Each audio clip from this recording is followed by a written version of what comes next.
রামপুরায় ২৮ জনকে হত্যা মামলায় সেনা কর্মকর্তা কর্নেল রেদওয়ানুল ইসলাম, মেজর রাফাত বিন আলম ও ২ পুলিশ কর্মকর্তার বিরুদ্ধে রাষ্ট্রপক্ষের অভিযোগ গঠন করে বিচার শুরুর আদেশ আজ।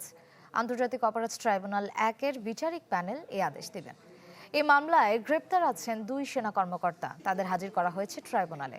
খিলগাঁও জোনের এডিসি রাশেদুল ইসলাম ও রামপুরা থানার ওসি মশিউর রহমান পলাতক আছেন।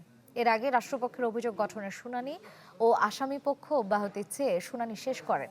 শুনানিতে রাষ্ট্রপক্ষ বলেন, জুলাই আন্দোলনের সময় রাজধানীর রামপুরা এলাকায় বিজিবি কর্মকর্তা হিসেবে নিয়োজিত ছিলেন কর্নেল রেদওয়ানুল ইসলাম। আন্দোলন দমনে সরাসরি ছাত্র জনতাকে গুলি করেছেন তিনি, যা বিভিন্ন ভিডিও ফুটেজে দেখা যায়। তবে আসামিপক্ষ সেসব অভিযোগ থেকে নিজেদের নির্দোষ দাবি করেন।